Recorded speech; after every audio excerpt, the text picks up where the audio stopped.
Pour ne rien manquer, abonnez-vous maintenant.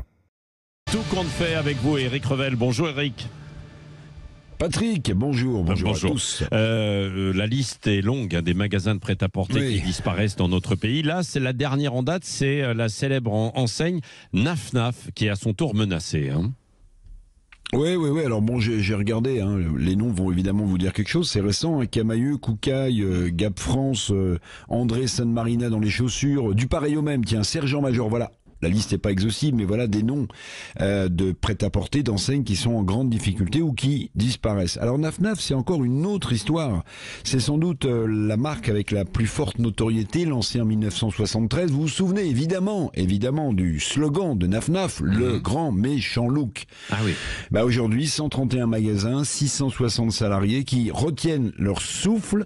Ils sont en redressement judiciaire. La prestigieuse enseigne a une dette de 60 millions d'euros, alourdie notamment par des loyers, dit la direction, exorbitants, pour lesquels elle n'a pas pu faire face. Mais d'une façon générale, quelles sont les raisons qui font basculer dans le rouge ces belles marques ? Alors il y a des raisons structurelles qui s'additionnent à des raisons conjoncturelles. La crise de la Covid, les manifs gilets jaunes, les manifs anti-réforme de la retraite, et puis l'inflation bien sûr sur l'énergie, sur les matières premières. Bon, je vous apprends rien. Et puis aussi une concurrence, je vais y revenir, du vêtement de seconde main, mais aussi ce qu'on appelle dans le secteur du prêt-à-porter la concurrence du fast fashion. Alors c'est quoi le fast fashion ?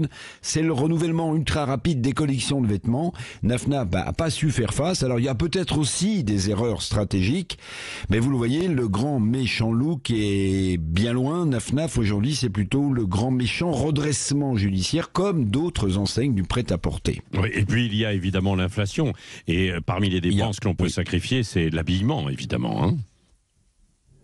Oui, parce que les Français que nous sommes tous, on a de telles difficultés de pouvoir d'achat, qu'on mange moins bien, on achète moins de produits d'hygiène, vous l'avez vu, et puis aussi que les premières dépenses qui sont sacrifiées sont celles des services, du coiffeur, oui, de l'habillement. Les achats de vêtements sont sacrifiés sur l'autel de l'effondrement du pouvoir d'achat, dévorer ce pouvoir d'achat par la hausse des prix qu'on constate tous les jours. D'ailleurs, traditionnellement, vous le savez Patrick, la rentrée scolaire, c'était le moment où les familles renouvelaient la garde-robe des écoliers, des collégiens, des lycéens.